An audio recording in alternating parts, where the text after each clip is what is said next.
Você pode ajudar, você pode instruir, você pode conduzir, mas coração de homem, como dizia a sua avó, é terra que só Deus conhece. Ele teve todas as ferramentas e todo o amparo necessário para se tornar o maior rei que Israel já teve, para ter em seu legado e em sua história uma memória de honra.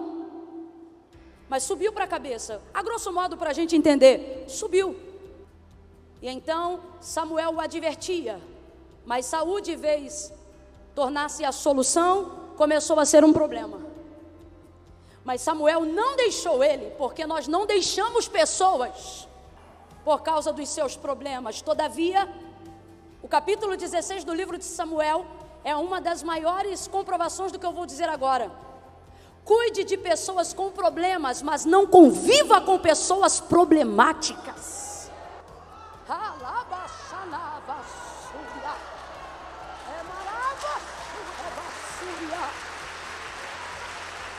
Aí, glória a Deus. Aí, sendo advertido, observado, mas entra por aqui, sai por ali, justifica-se hoje aqui, pede desculpa hoje, faz a mesma coisa amanhã, pede desculpa amanhã, comete o mesmo erro no dia seguinte, e vai, porque todas as vezes, guarde o que eu estou lhe dizendo nessa noite, todas as vezes que Deus decide manifestar a justiça dele, ou o juízo dele sobre a vida de alguém, tenha certeza de uma coisa: antes de Deus executar o juízo, Deus deu tempo dentro da misericórdia. Mas houve negligência no tempo da misericórdia. Lembra da mulher de Ló? Destruição das cidades de Sodoma e Gomorra, fogo do céu, saraiva, juízo, destruição. Naquele dia Deus não ouviria mais nada, já havia tido uma conversa no quintal de Abraão. Eita, intimidade com Deus! Uma reunião, uma convenção lá nos arredores do quintal de Abraão para destruição. Todavia, um clamor de Abraão suscita de Deus o exercício da misericórdia sobre a casa de Ló e de toda a sua casa. Agora veja isso, Deus faz isso por amor a Abraão, porque na verdade Deus deixa claro na conversa que não havia nem um justo naquele lugar, e isso inclui Ló e toda a sua família. Mas por causa do clamor de Abraão, por causa da intimidade de Deus com Abraão, por causa do acesso que eu comecei a pregar aqui nessa noite, no início da mensagem, Deus diz assim: pega 2 anjos, envia a casa de Ló para manifestar misericórdia e tirar Ló e toda a sua família. Mas a esposa de Ló está como? Apegada. A esposa de Ló está como? Vislumbrando e entristecida pela cidade de Sodoma e Gomorra. De vez está alegre pelo livramento que ela está recebendo, mas ela não compreende isso. Os anjos pegam pela mão, tiram da cidade, e quando eles já estão fora da cidade, por entre as campinas que davam vista para o que estava acontecendo, era hora de dizer eita, aleluia, era hora de dizer olha, Deus deu vitória. Mas não, o que acontece? O texto diz que ela vira-se e olha para trás, e fazendo isso virou uma estátua de sal. Aí você diz: poxa, meu Deus, por que Deus não teve misericórdia? Não teve misericórdia. Ter sido sal e não fogo já era extensão da misericórdia. Ter sido lá em cima e não lá embaixo já era extensão da misericórdia. Eu não estou dizendo que Deus ter matado manifesta misericórdia, ou ter paralisado manifesta misericórdia. Não é isso que eu estou dizendo, mas estou dizendo que Deus deixou aberta todas as portas de misericórdia para que ela compreendesse o que estava acontecendo. Sabe o que acontece ali? Deus tomou como um sinal de afronta, um gesto pequeno, porque se a gente não vigiar, a gente faz a mesma coisa. O que, Camila? Com gestos pequenos promove grandes ofensas no mundo espiritual, no relacionamento com as pessoas. Quem aqui? Estou falando assim para você não ficar julgando Deus. Não que Deus depende de você para nada. É coisa que eu faço porque a gente é ministro mesmo. E não gosto de ninguém pensando nada de Deus, senão que Ele deve ser adorado. Agora, o que a gente pensa aqui é que às vezes tem gente pensando aí e dizendo: puxa vida, por que Deus fez isso? Ou por que Deus permitiu isso? É só você avaliar. É só você compreender o contexto. Será que você nunca se sentiu ofendido com um olhar? Será que ninguém nunca te provou com um olhar? E um desdém com um muxoxo? Sabe o que é muxoxo? Muxoxo é isso aqui, ó. Isso é muxoxo. É, tipo... Quem aqui é da década de 80 sabe o que significa. Porque se a mãe dissesse assim, vai fazer isso assim, assim, e ela ouvisse, ela já voltava. Quê? Nada não, mãe.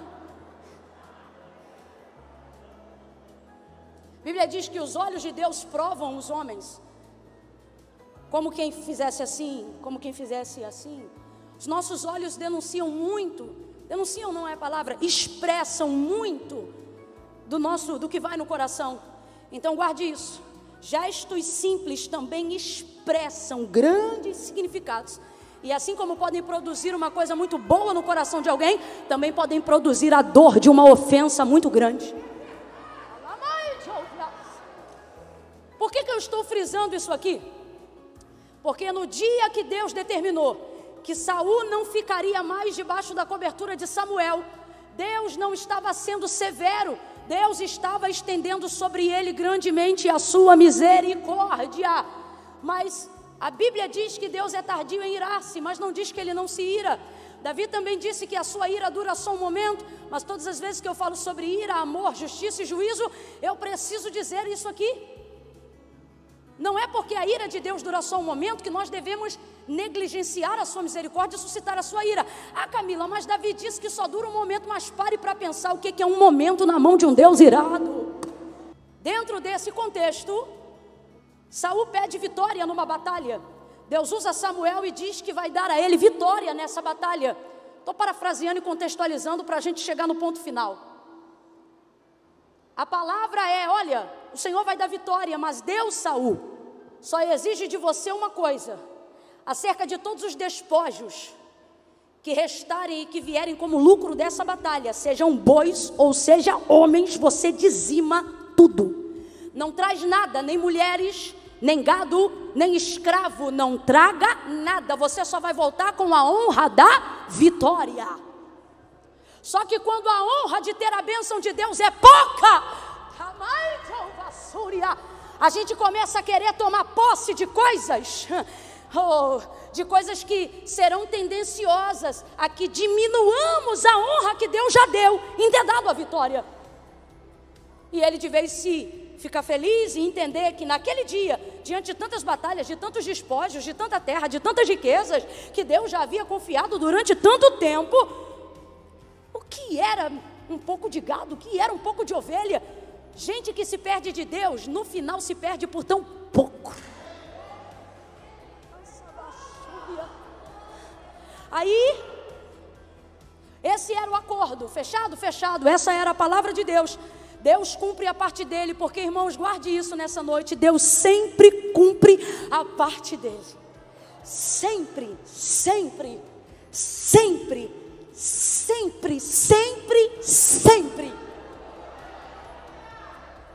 E dá vitória para Saul e para Israel. Só que na hora de voltar, ele traz o gado, traz as ovelhas e traz até o rei. E no final, o rei que era seu inimigo e deveria ser morto ao final da batalha, ele chama de irmão. O Senhor diz: Samuel, você está vendo o que Saul está fazendo? Samuel se levanta e vai aonde está Saul. Chegando a ele, o encontra, e obviamente ele era amado por Saul, porque Saul sabia que nem 10% de tudo que se deu na sua vida seria possível se não fosse a figura e a atuação direta de Samuel. Então ele o recebe, e estando diante da sua presença, Samuel não pede permissão para falar, porque diante de rei, sacerdote é maioral. E ele diz: Saul, como é que foi a batalha? Por que ele não vai direto e corrige ele? Estou parafraseando para a gente entender, a nomenclatura original não é essa, mas se quiser saber melhor, lê a Bíblia quando chegar em casa. Ele diz: Saul, e aí, como foi a batalha? Seu oportunidade, isso aqui é Deus chegando no Éden e dizendo: Adão, onde estás, Adão? É Deus sabendo onde Adão está, mas perguntando para dar ele uma oportunidade de confessar, porque aquele que confessa e deixa alcança. Então veja, está tudo pronto para o juízo, mas até no dia do juízo Deus ainda manifesta a misericórdia. E a batalha, Saul, como foi? A batalha foi tremenda, a vitória é nossa, Samuel, E você fez o combinado? Fez tudo que o Senhor te mandou fazer? Ele diz assim, Samuel diz assim no texto: Saul, se está tudo certo, então que mugido de gado é esse que eu ouço no nosso arraial? Ah, Samuel, sempre que não houver disposição para arrependimento, haverá espaço para desculpas. Se não gravar nada do que eu falei agora, grava isso, escreve isso, anota isso. Sempre que não houver espaço para arrependimento, sempre haverá nesse lugar desculpas e um monte de justificativas que não vão servir para nada. Era a hora dele, por segunda vez, de dizer: eu errei, eu pequei. Mas não. Olha, eu trouxe isso para glorificar o nome do Senhor. Eu postei isso esses dias, é a última postagem no meu Instagram. Eu disse: pare de espiritualizar coisas a fim de justificar erros que você cometeu. Mas por não ter como justificar, não ter como explicar, não ter como cobrir, né? Não ter como saldar a dívida que você tem, você espiritualiza. É o jeito do cristão, abre aspas, santificar aquilo que ele fez e não tem coragem de confessar. Aí ele pega e coloca na conta de Deus, ele espiritualiza, achando, eu disse o seguinte, que o saldo da graça, porque nós somos a ministração da nova aliança, estamos debaixo da ministração da nova aliança, achando que a graça foi feita para cobrir esse tipo de coisa. A graça perdoa pecado, mas não cobre saldo de hipocrisia. A gente tem que parar com essa mania de espiritualizar coisas das quais Deus nem participou. Ah, isso aqui é para sacrificar o Senhor, e o Senhor te pediu sacrifício? Saul, porventura agora, Deus tem mais prazer em que sacrifique a Ele do que em o obedeça? Não é que Deus não recebia os sacrifícios, óbvio. Só que o que Samuel está dizendo é: Saul, será que você está achando que vai subornar Deus com uma oferta? Em detrimento da sua palavra? Será que é o que você está achando? Ele não se arrependeu, ele não entendeu o que estava acontecendo. Então o texto diz que Samuel pegou a espada. E aí eu vou te perguntar: Samuel é soldado ou sacerdote? Vamos lá, Samuel é soldado ou sacerdote? Vem, gente, vem, galeria. Samuel é soldado ou sacerdote? Samuel foi chamado para ser soldado ou para ser profeta? Vamos lá, ele era soldado ou era profeta? Não espiritualiza não, responde de maneira original. Ele é soldado ou ele é profeta? Só que ele vai pegar uma espada, instrumento que ele não utiliza dentro dessa condição natural, e vai matar o rei, que Saul já estava chamando de irmão, porque essa era a ordenança do Senhor. E então você vai ver Samuel tendo que fazer uma coisa que não se encaixava no seu ofício, para cobrir uma coisa que Saul deixou de fazer. Isso é muito sério. É quando nós começamos, por amor à nossa cobertura sobre a vida de alguém, ter que meter a mão e fazer coisa que nem nos cabe.